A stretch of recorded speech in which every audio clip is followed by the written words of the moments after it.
Halo semuanya, perkenalkan kami dari mahasiswa Universitas Muhammadiyah Magelang ingin menceritakan sejarah tentang Gajah Mada. Sebelumnya perkenalkan saya Aura Salsabila Dewi Maesta. Saya Sigit Eka Prasetya. Saya Sinta Angelina Kalistasani. Selamat menonton.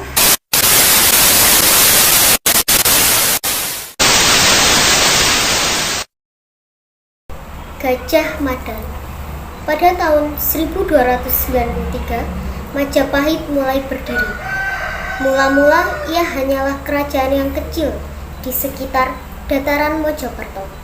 Namun, tiada berapa lama, Wijaya berhasil meluaskan kekuasaannya hingga meliputi Jawa Timur dan Madura.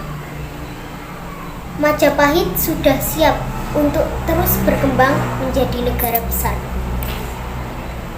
Masa pemerintahan Wijaya tidaklah begitu lama, hanya dari 1293 hingga 1309.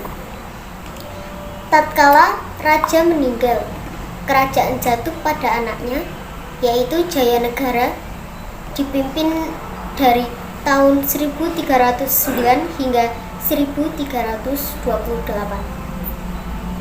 Belum lama, raja ini duduk di atas tahta. Sudah pecah pemberontakan-pemberontakan, tetapi dapat dipatahkan semuanya. Meskipun demikian, suasana belum aman benar. Bahaya masih mengancam, seperti api dalam sekam. Masih banyak golongan-golongan yang tidak menyukai Jayanegara menjadi raja. Mereka menunggu-nunggu saat yang tepat untuk kembali mengadakan pemberontakan dan menguasai negara. Pada suatu hari, kembali terjadi hal yang luar biasa. Ibu kota Majapahit biasanya selalu ramai. Di jalan-jalan, raja bersimpang siur. Kereta ditarik 2 atau 4 ekor kuda. Para perwira dan punggawa hilir mudik mengendarai kudanya. Pejalan-pejalan kaki beriring-iringan di tepi jalan yang teduh karena di kiri kanannya selalu ditumbuhi pohon yang rindang. Di pasar-pasar, orang sibuk berjual, beli, dan suaranya sudah terdengar dari jarak yang jauh. Namun, pada hari ini suasananya sangat sepi. Tidak ada seorang pun yang kelihatan di jalan-jalan. Di pasar-pasar juga sunyi. Orang kampung dan pinggiran kota dengan wajah yang tegang dan penuh rasa takut. Mereka saling berbisik-bisik. Ada pemberontakan lagi. Bagaimana dengan raja? Apa Baginda selamat? Baginda tidak ada di keraton. Demikianlah, tidak seorang pun mengetahui apa yang terjadi di keraton. Mereka tidak mengetahui bagaimana nasib Raja Jayanegara.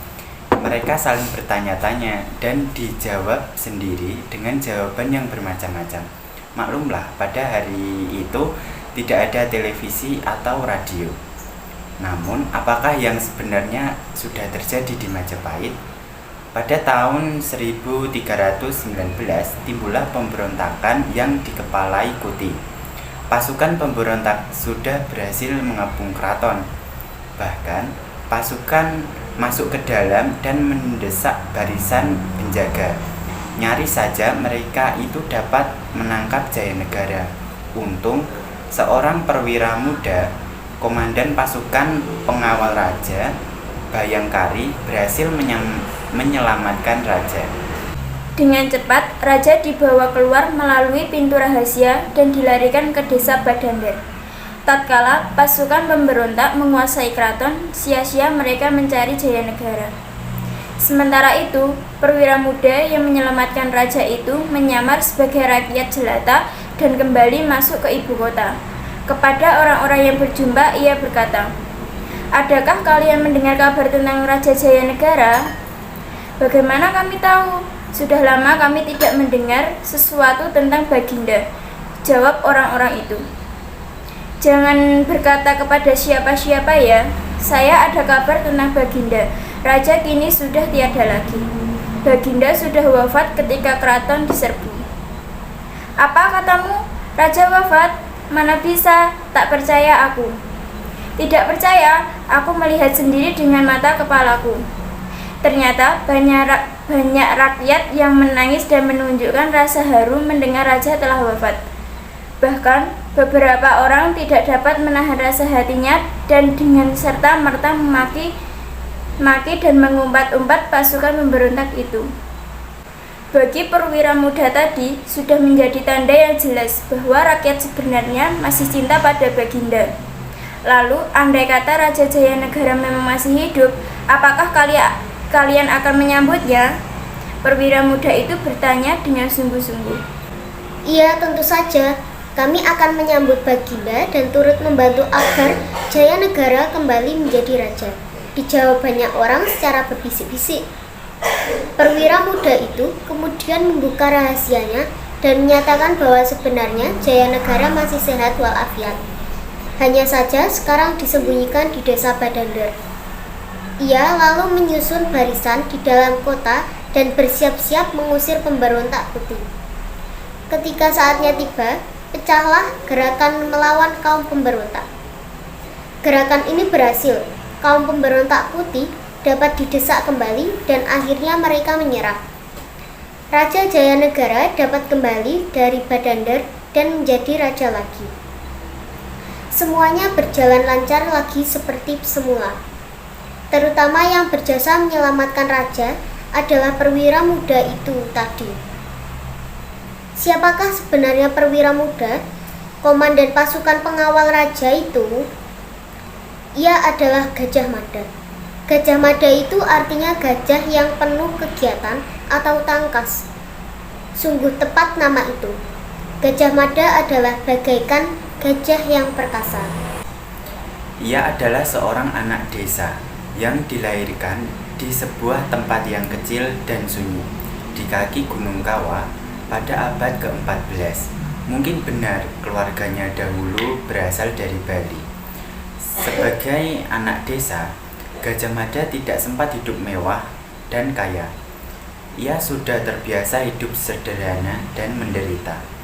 Gajah Mada kadang-kadang disebut Empu Mada atau Jaya Mada. Anak desa ini mempunyai tubuh yang sehat dan tegar.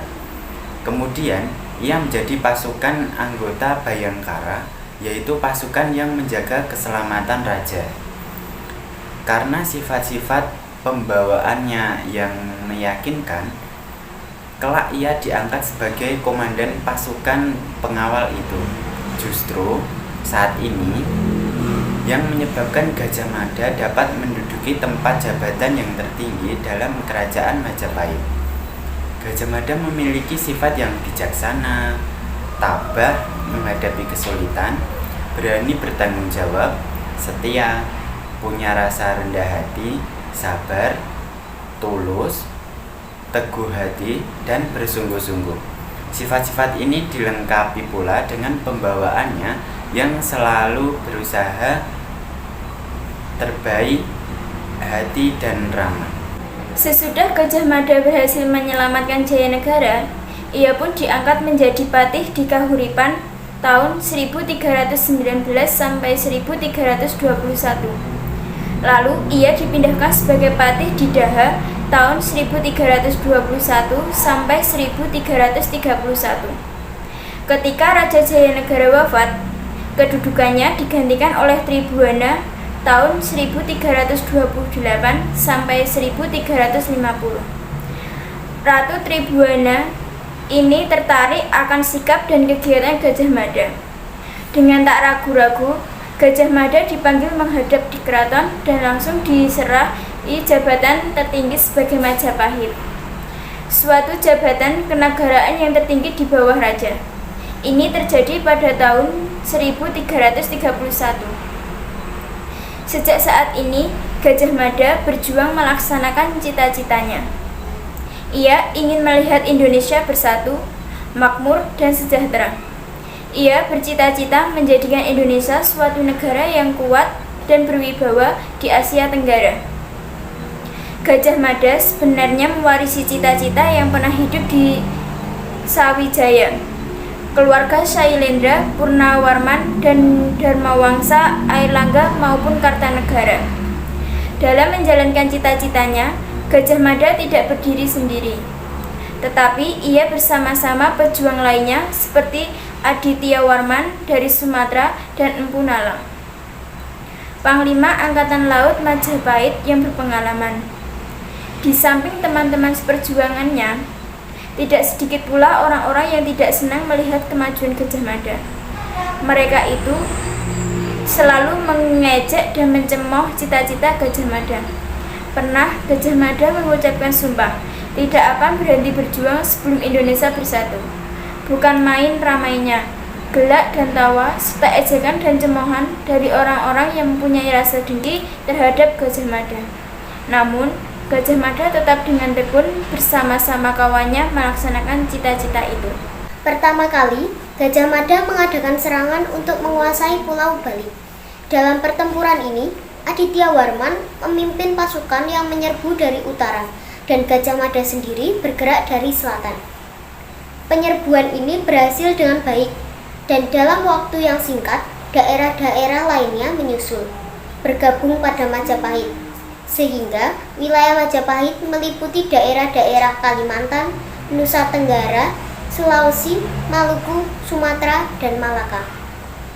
Sudah tentu penggabungan ini tidak selamanya melalui peperangan, tetapi seringkali melalui perundingan dan musyawarah.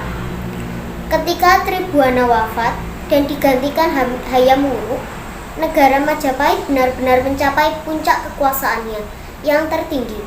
Mahapati Gajah Mada waktu itu sudah tua. Ia sudah mengabdi 3 raja selama masa jabatannya.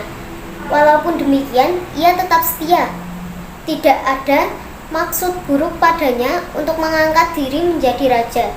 Ia seorang petugas negara yang setia. Sebagai manusia, Gajah Mada sudah tentu pernah berbuat salah. Ia pun mempunyai kelemahan-kelemahannya. Tidak ada manusia yang sempurna. Hanyalah Tuhan yang Maha Esa, itu Maha Sempurna. Apakah kekurangan-kekurangan pada diri Gajah Mada? Kadang-kadang terlalu keras dalam tindakannya.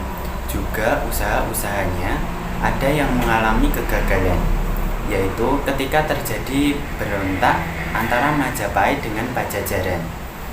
Berontakan ini terkenal dengan Perang Bubat. Sebelumnya, kejadian yang menyedihkan itu dapat dihindarkan kalau kedua pihak bersifat sabar. Selanjutnya, Majapahit juga bersahabat dengan negara-negara Annam, Kamboja, Siam, dan Burma. Selama kerajaan Majapahit tercapailah cita-cita persatuan Indonesia. Pada masa ini, sudah berlaku semboyan Bhinneka Tunggal Ika, yaitu yang berbeda-beda tetapi satu jiwa. Majapahit terdiri dari banyak negara-negara yang terbesar di Nusantara. Negara-negara ini meliputi adat istiadat dan cara sendiri-sendiri, tetapi bersatu di bawah panji-panji Majapahit. Dalam hal ini, Gajah Mada telah memberikan jasanya yang besar. Pada tahun 1364, anak desa yang naik menjadi Mahapatih atau Perdana Menteri Kerajaan Majapahit itu dan yang telah berjuang selama lebih dari 40 tahun untuk bangsa dan negaranya telah dipanggil kembali oleh Tuhan yang Maha Pengasih dan Penyayang.